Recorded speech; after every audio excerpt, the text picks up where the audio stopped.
Hello.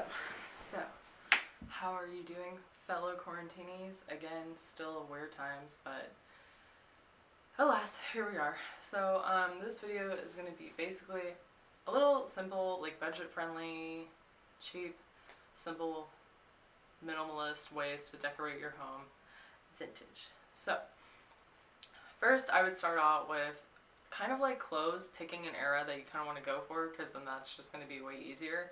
Although I must say that I haven't done that, and yeah, I can't really show you how to decorate vintage because I don't have my own space yet to do so. So a lot of it is just what my parents have lying around and stuff I have personally bought. So when I move out, I can make my home vintage. You know what I mean? So I'm just gonna give you some tips and tricks, some easy like minimalist, stylistic advice to do so. I sound so weird. It's okay.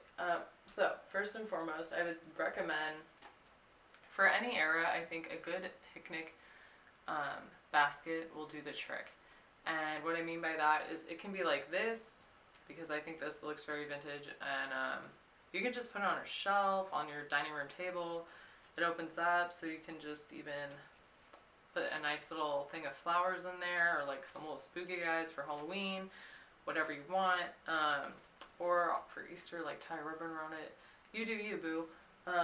But this is a very cute and simple way to make your home a little more vintage. You can put it on a shelf, dining room table, near a TV.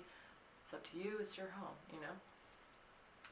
Next up, I think this is a pretty simple way to make any home look a little more vintage. Getting old little, well not old, but tea boxes or tea cans. They're not cans. Tea containers, you know. I personally want all the colors, so I'd like them to be like pink. This one is super vintage looking, I love it. So, and they actually have like a blue one and a pink one and a yellow one, and I want all of them because I want all the vintage colors covered. But idealistically, if I move out, I would have to have roommates. So this would be designated on my own little shelf and make my shelf look very vintage and cute and aesthetic, and that is my goal in life. So, yes. Next up. But that's also a way to keep your tea just like, even if it's not the jasmine tea, that let's say you got some chai or whatever, but you're fully out of jasmine in here, you can just throw that in there, throw your container away, make it look cute, you know? Next up, I would recommend finding bowls that look like this. Not necessarily like with an apple and lemon, but like anything that has fruit on it. I think that's kind of a very 70s style. Also, I love this one.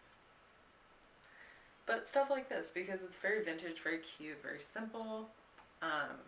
Or if you go on Etsy, I've seen a lot of like Moroccan looking, like Italian, Grecian plates that they have in big salad bowls.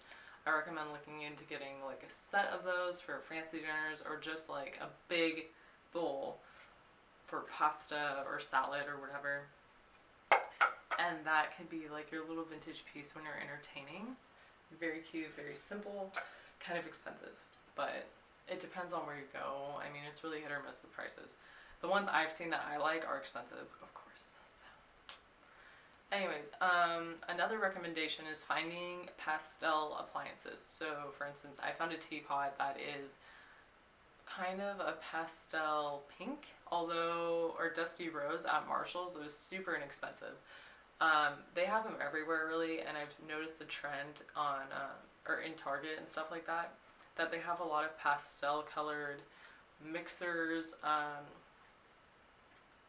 Keurigs, like major appliances that you would see in a kitchen are coming in different colors that are pastel. So instead of your typical red or black, they're having a little more color, which I think is great and a great way to make your little space of your house or your own place a little more vintage without putting in all the work or making it look too tacky. And yeah, those are just my tips on how to spice up your home, give it a little vintage vibe, a little sprinkling of vintage without committing in full to it. Jay Bunsey does something where if you really want to go hard, she does like I don't know what it is, like, a wrapping on her fridge and dishwasher, which I thought was super cool. I personally wouldn't do that because I don't know, I might, but it seems like simple. I feel like I would mess it up somehow. If you want more information on that, I recommend looking into her channel. She does a whole little vintage home tour and stuff like that. Again, I can't really do that because I don't live in my own space. But if I could, I would, and trust when I do move out, you will see my little vintage home tours. So stay tuned for that, and have a good day. I hope this video helps you. I hope if you're looking into vintage design or decor, you get something from this video, a little takeaway, you know. Anyways, other than that, I hope you all have a good day.